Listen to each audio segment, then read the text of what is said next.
Hello everyone, welcome to the channel Sluggers Blue for your CAT VRC preparation. I am Anupam Mishra and this is the fifth session of of the series Daily Difficult Excerpts. Okay, the whole word is not visible, but I am sure you must have read it from thumbnail. So this is a series where we take up short but difficult passages and try to understand them in detail and try to figure out or try to practice, in fact, practice the skill of being able to interpret difficult passages in a short period of time without getting intimidated by them, right? So something that can definitely help us in your CAT exam, especially with the difficult passages. So yeah, so this is the fifth installment. You can watch the earlier sessions if you hover your cursor on the top right side of the video. There should be a link available, or maybe a cue card available that will take you to the whole playlist of these videos. Okay, so with that, I think let's start with today's session. Okay guys, so let's start with the first paragraph of the excerpt. The author says, the idea of representation has been central in discussions of intentionality for many years, but only more recently has it begun playing a wider role in the philosophy of mind, particularly in theories of consciousness. Okay, we'll try to understand the whole paragraph with the help of the schematic here. In the first sentence, he says that the idea of representation, which I have represented here with this box here, REP, the idea of representation has been central in the discussions of intentionality. This white box represents DOIN, means discussions of intentionality. The idea of representation has been central in the discussions of intentionality for many years, but only more recently has this idea, it refers to the same idea of representation, but only more recently has this idea of representation begun playing a wider role in the philosophy of mind. Now the philosophy of mind, the domain of philosophy of mind is represented here by this white box here, PH, philosophy O of mind. Okay, so he says that the idea of representation has been central in the discussions of intentionality for many years, but only more recently has this idea begun playing a wider role. Okay, we can represent that wider role idea by this, has begun playing a wider role in the domains. Let me just draw these. Okay, has begun playing a wider role in the philosophy of mind, in the domain of the philosophy of mind, and even within the philosophies of mind, particularly in theories of consciousness. This brown box represents the theories of consciousness. Okay, so that's what the first sentence says. Okay, so I hope that's clear. Let's move on to the next sentence. He says, indeed, there are now multiple representational theories of consciousness. Okay, so within the domain of theories of consciousness, indeed, now there are now multiple representational theories of consciousness. There are multiple representational theories of consciousness. RT stands for representational theory. Okay, so there are multiple representational theories of consciousness, RT1, RT2, RT3. Okay, corresponding to different uses of the term conscious. Each theory corresponding to different usage of the term conscious. Right. So what he's trying to say here, guys. And I'll come to each attempting part later on, but let me just explain what we have read so far. He's trying to say that, well, the idea of representation in the olden times used to be just central to the discussions related to intentionality, but now it has begun to play a wider role in the domain of philosophy of mind, and even within the philosophy of mind, it has had more impact in the domain of theory of consciousness, where so many representative theories of consciousness have come up, right? Representative theory 1, representative theory 2 and 3, and so on and so forth. And how are these theories of consciousness, representative theories of consciousness, different from one another? They are basically different from depending on the way they use the term conscious. For example, the first theory might define the word conscious in a different manner than the second theory, than the third, and so on and so forth, right? So all of these different representational theories of consciousness have a slightly different definition of the word conscious. Okay, and so that basically is what the factor that creates the fundamental difference between all of these varied theories of representational theories of consciousness. Okay, so next he says, each attempting to explain, that means each one of these theories. Now I've taken, because of the lack of space, I've taken this theory out of this box here just for the sake of explanation. Okay, so RTI is one theory that has been, one representational theory of consciousness that has been taken, for example, which has a certain meaning of the word, which defines the word conscious in a certain manner. Okay, so it says that each of these theories attempting to explain the corresponding phenomena in terms of representation. Each of these theories attempting to explain the corresponding phenomena of consciousness. Now, depending on how a particular theory defines the word conscious, okay, the phenomena of the meaning of the phenomena, what the phenomena of consciousness represents, will change. So if I, for example, if I define the word conscious to be just aware of my surroundings, then the phenomenon of consciousness means something else.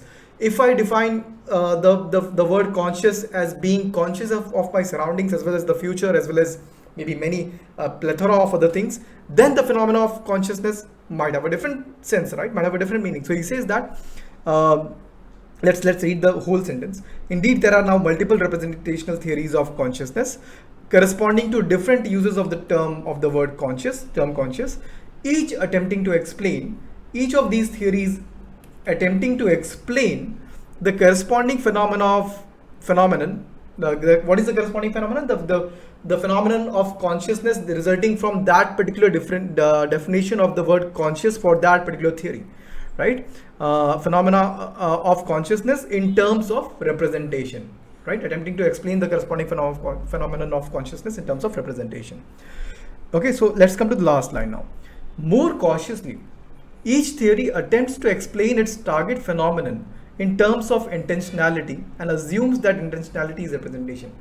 Now, in the last line, when he said that each theory tries to explain the corresponding phenomena of consciousness in terms of representation, he's tried to further detail the same idea here. Okay, in the last sentence, he is further tried to detail the same idea. He says that these theories don't directly express the phenomena of consciousness in terms of representation, but they in fact take an indirect route. What they actually do is, these theories, the representational theories, they explain its target phenomena in terms of intentionality first, and then assume that intentionality is representation, and thus they explain the target phenomena of consciousness in terms of representation via intentionality.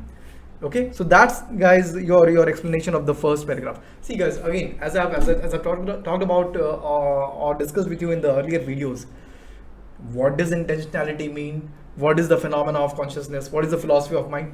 These are not topics that you necessarily need to be very well versed with in order to understand the paragraph here, or in order to be able to be in a position where you can answer the questions that will be framed from these excerpts or passages in your exam, right? All you need to know is how certain set of concepts or nominal information relates to the other set of concepts. How does, for example, representation relate to the discussions of intentionality? How does it relate to the phenomena of mind? And that's what this diagram basically represents, right?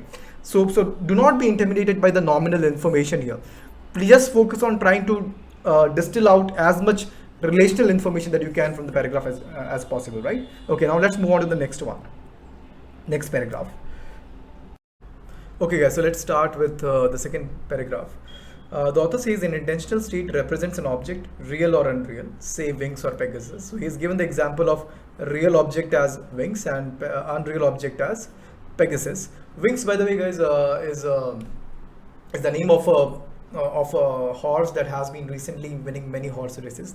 So he has given the example of that horse as the real object, and Pegasus is, by the way, a mythological creature, like which is almost like a horse, only that it also has wings. Okay, so that's Pegasus. So that has been given as the example of unreal object. So he says that the intentional state represents an object which might be real or unreal, like the wings or the Pegasus, right? Intentional state represents an object which might be real, like the wings, or unreal, like the Pegasus, and typically represents a whole state of affairs, right? The intentional state not just represents the object, but also typically represents the whole state of affairs which is associated with the object. Okay, one which may or may not actually obtain. The state of affairs which one might be something that might happen or might not happen. Okay, say, and again he has continued with the same example of Winx and Pegasus. He says that, for example, that Winx, the horse, wins Australia's Queen Elizabeth Stakes at Randwick Racecourse again in 2020, right? So yes, to give the example of, as an example of the state of affairs associated with the object, he has mentioned the possibility that Winx the horse may win a certain horse race once again in 2020. Okay, so finally, at the end of it, in the first part of this paragraph, all the author is saying is he's trying to characterize what the intentional state represents. Okay, and he says that the intentional state represents an object which might be real or unreal, and the state of affairs which may be associated, and typically also the state of affairs which might be associated with that object. Okay, which again the state of affairs may obtain or may not obtain. That means may happen or may not happen. That's the first sentence. Coming to the next one, like public social cases of representation such as writing or map making, intentional states such as beliefs have truth value. Okay, so he says, like public and social cases of representation like writing and map making, in case of intentional states such as beliefs, they also have truth value. The way the public and social cases for like writing and map making have truth value, similarly beliefs, which are an example which the author has taken as an example of intentional states, they also have truth value. And then he goes on, he says that how he goes on to explain how come we can say that beliefs have some sort of truth value. Okay, he's going to list the factors for the same.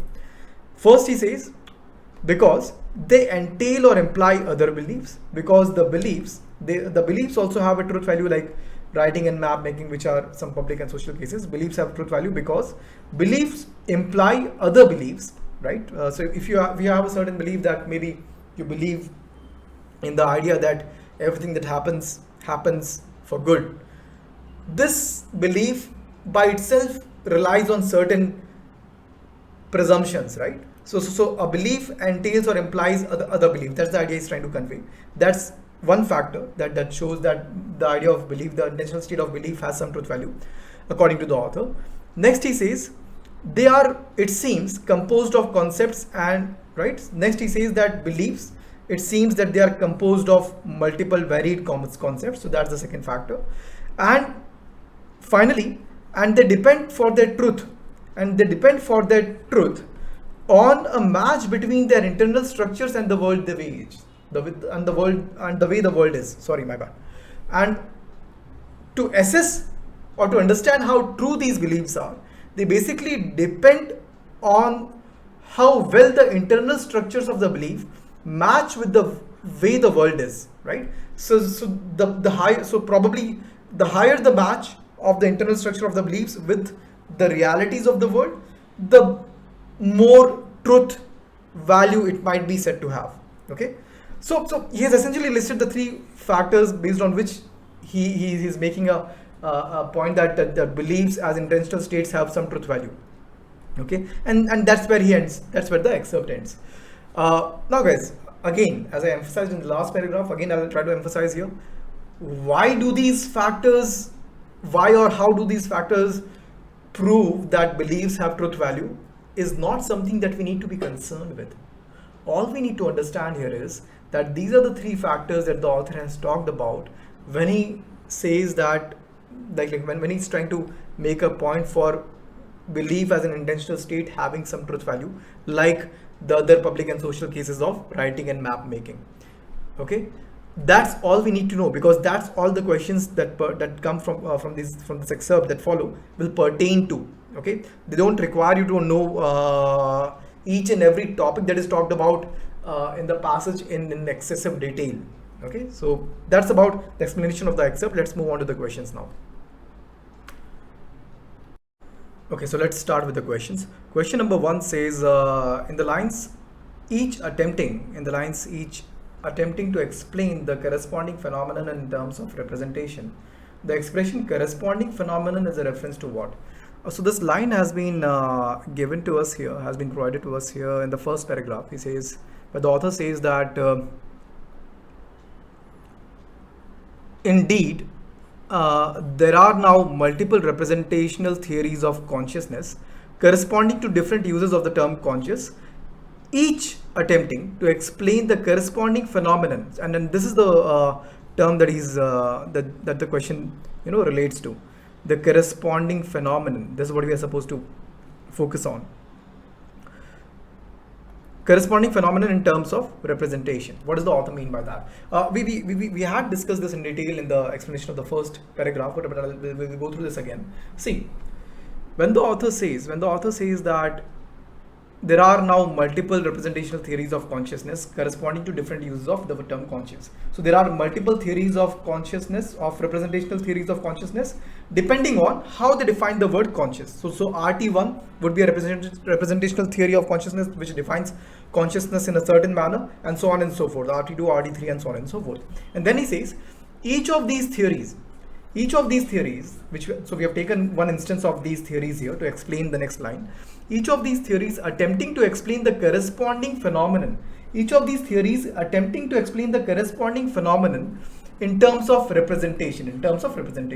Now, what is this corresponding phenomenon that the author refers to?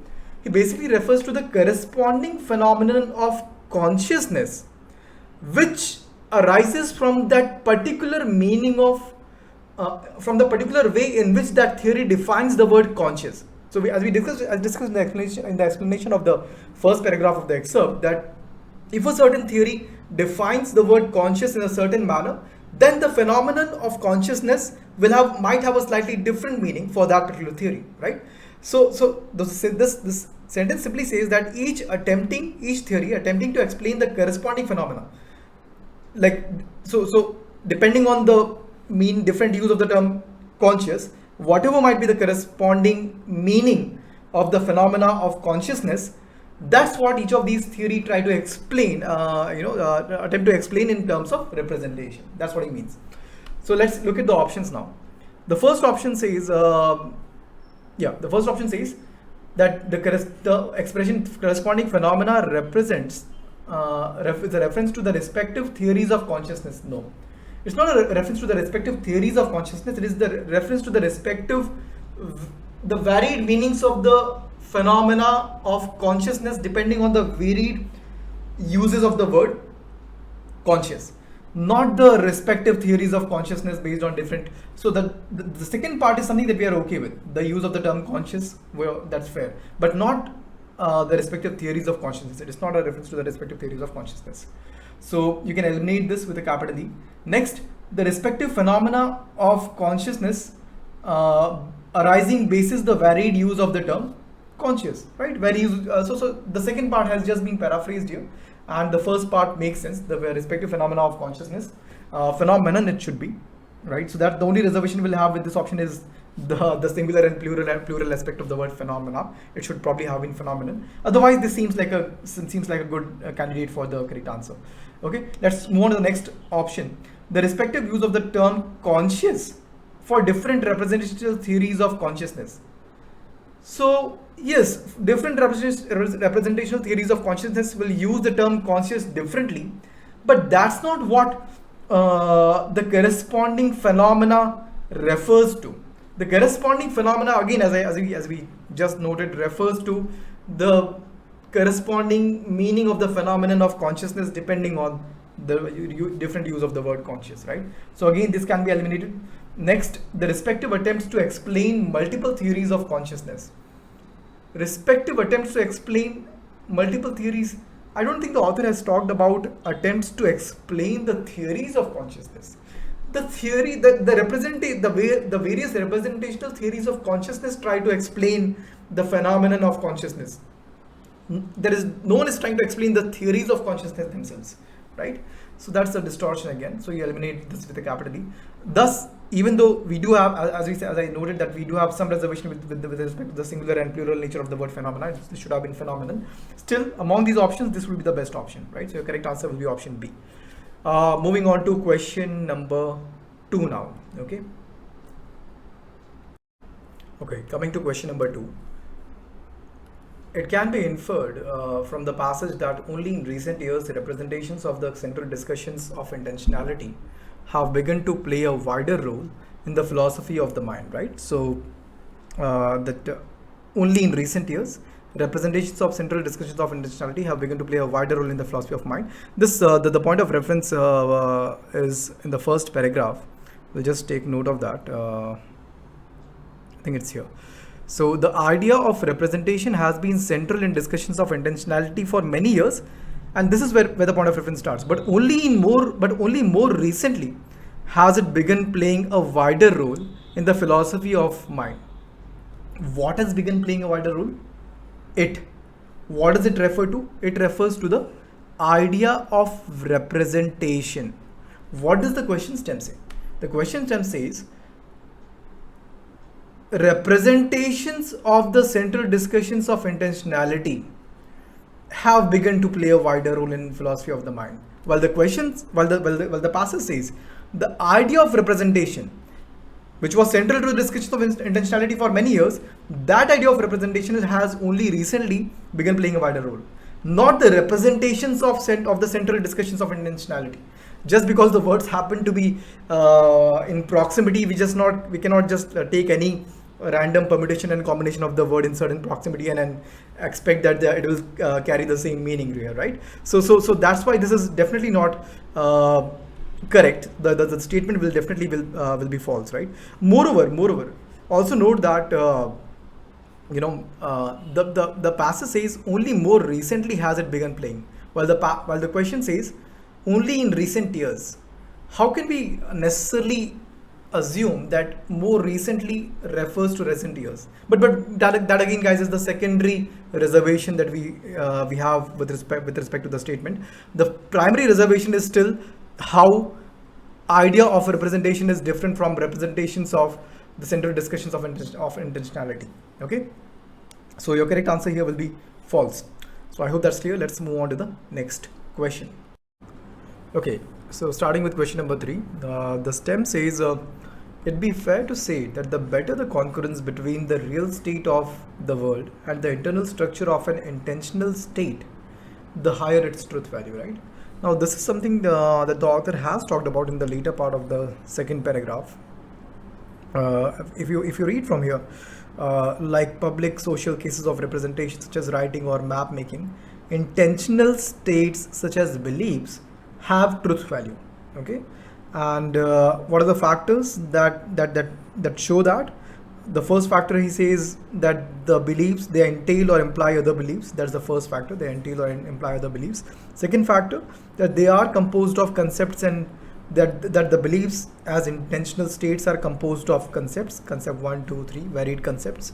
And finally he says that and that they depend for their truth on a match between their internal structures and the way the world is. That the beliefs as intentional states depend for their truth on the match between their internal structures, the internal structures of the belief, and the way the world is, which is in a way what the question stem says, right? That the better the concurrence between the real state of the world, the better the concurrence between the real state of the world and the internal structure of an intentional state and the internal structure of the intentional state, the better this match, the better this concurrence, the higher the truth value of the intentional state, right? The higher the truth value of the intentional state. So belief has just been taken as an example of the intentional state.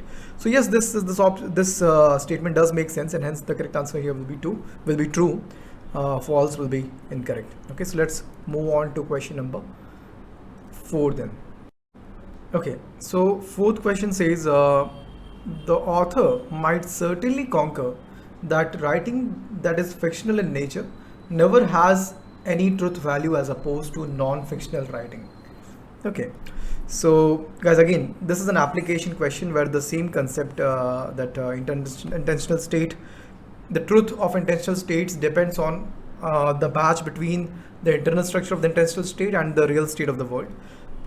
That's the concept on which this application question is based on, right? That what we discussed in the last question as well, the same concept. So let's see how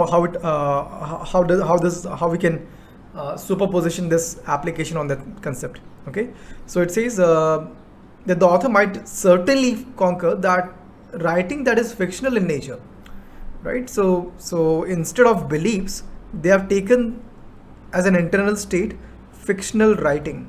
Okay, fictional writing that is fictional in nature.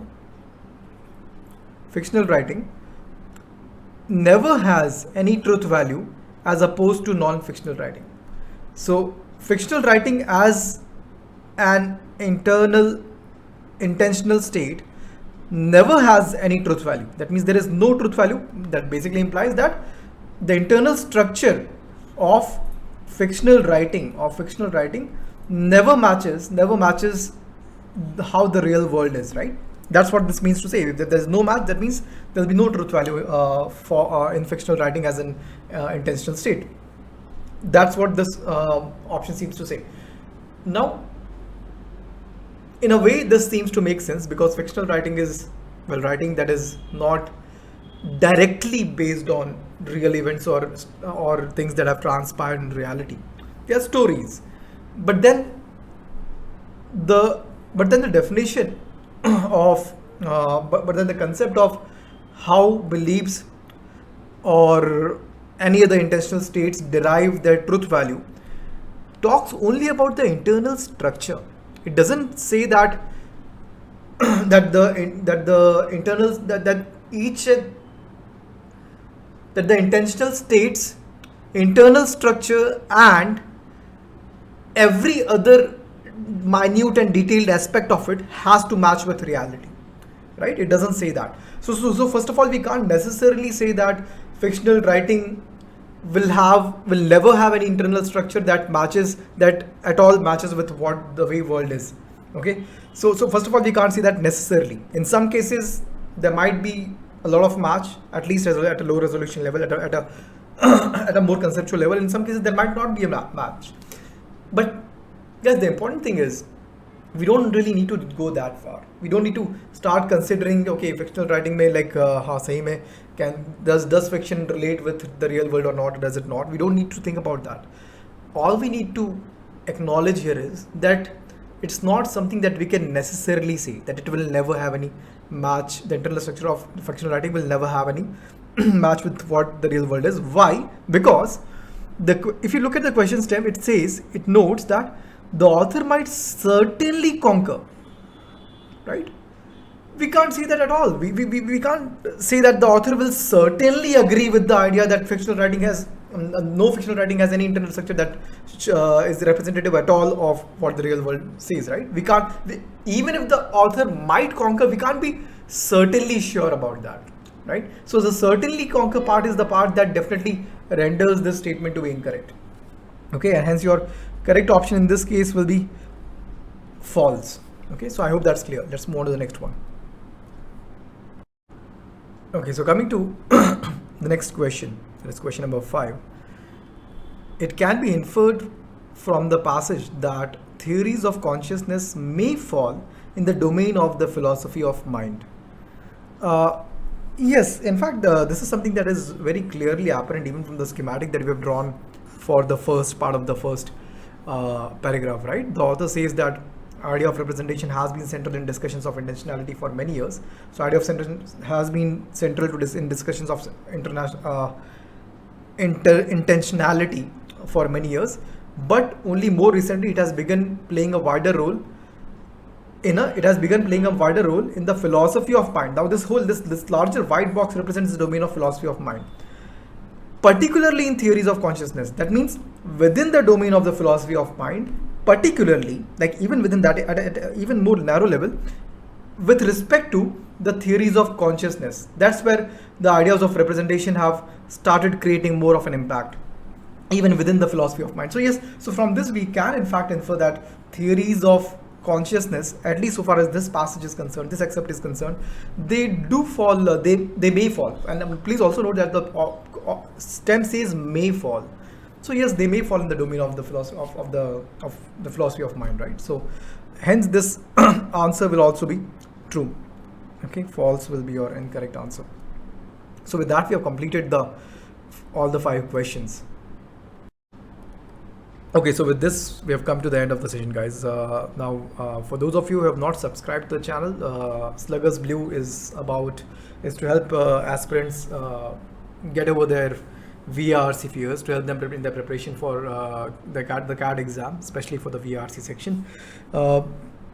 And we already have a course running. Depending on at what point you might be watching this video, there might be more courses, but at the time that this video was created, we already had one course running, an anthology of RCs, where we have put up solutions and detailed explanations of passages and their questions, which are figured in the recent papers of CAD, the last 4-5 years. So that's something you can definitely check out. And apart from that, this video is part of the series Daily Difficult Excerpts, where we take up short excerpts and we help you